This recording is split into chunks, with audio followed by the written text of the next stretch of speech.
Hello there, my dear listeners. This is your host, Maddy Bracken. I'm joined today by Austin Shoop, a local believer. Say hello, Austin. Hello, Austin. Today we're talking cryptids. A cryptid is a creature or plant whose existence has been suggested but not discovered or documented by the scientific community. What do you think about cryptids?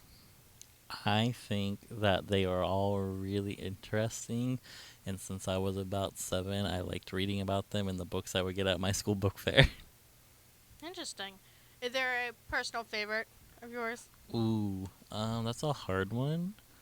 I really like them all, but the ones I know probably where I've heard the most about, you got the Chupacabra, Mm-hmm. Loch Ness Monster, Always a good things one. like that, vampires. Are vampires cryptids or just mythological creatures? I've heard them classified as both, because if they did exist, they classify them as cryptid. It depends how you look at it. If they're like that humanoid, no, but if they're like these creature-looking things, some people put them in Well, cryptid. they are humanoid. I mean, they're people with teeth. Well, they are, but one person like described them like they don't look human. They're like kind of like a deformed human that suck on blood and stuff. Yeah, I don't know. I'd have to show you the book. yeah. Personally, I like Mothman. Ooh, oh, I know that. Yeah. Yes. So Mothman, if you don't know, is a large winged creature that first appeared in Point Pleasant, West Virginia in 1966. Now, what do you think Mothman does? If I remember correctly, it warned people about a bridge collapse, is what he's been rumored to do. So there are some accounts that suggest that he does warn people. And then some people say he caused it, right? Right. So Mothman is supposedly an omen that appears before tragedy strikes.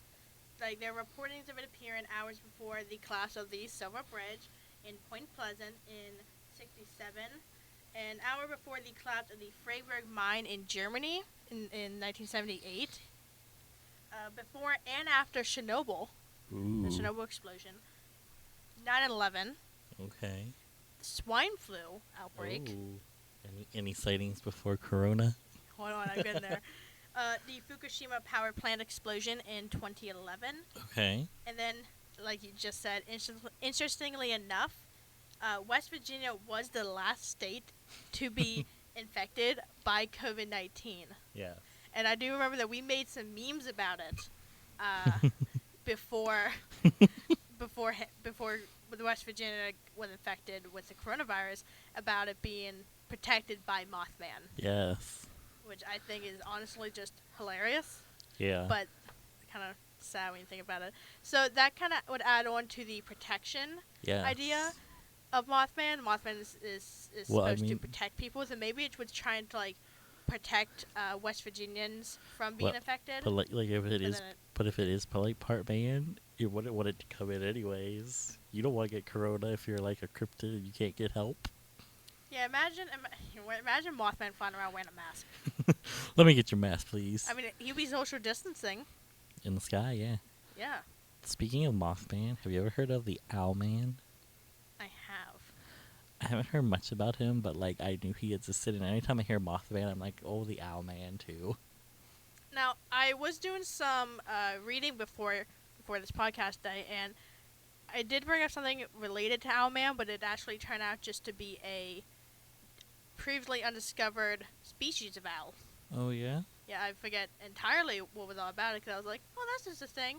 I'm not going to talk about it, but that's interesting. Yeah. And then you bring it up, and I'm like, well, great, now I'm prepared. Expect the unexpected. I guess that is the entire point of the paranormal, is to expect the unexpected. Now, other paranormal cryptids that I enjoy are Bigfoot, Dogman, and yeah. the Rake. Yeah. I would add Slenderman in there, but Slenderman's just too controversial. Yeah.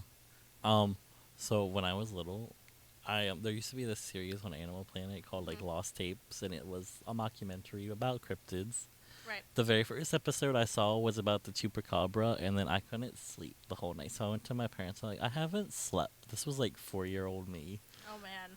And they're like, what? I'm like, the Chupacabra is coming.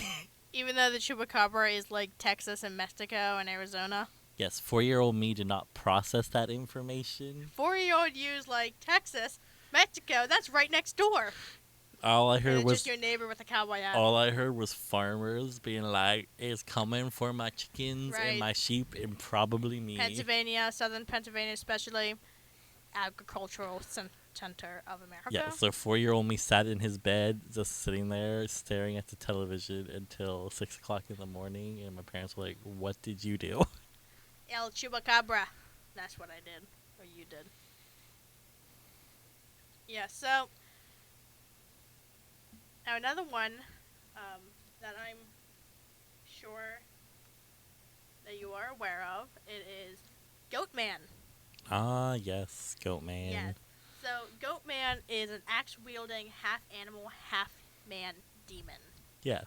Yes. Yes. So the Goatman legend branches in a few areas, so it's not just going to be like the one that we know of Yeah. at the Old Elton Bridge in Texas. Oh my. Which was popularized by its haunting, of course. Yeah. But I know that you know of it simply because of BuzzFeed Unsolved, everybody. BuzzFeed Unsolved, Supernatural, Ryan Bagara, and Shane Day investigated Old Elton Bridge. So now the Goatman legend branches into a few areas. There's fawns, or Okay. satyrs. Yeah, I okay. think that's how you pronounce it, fawns.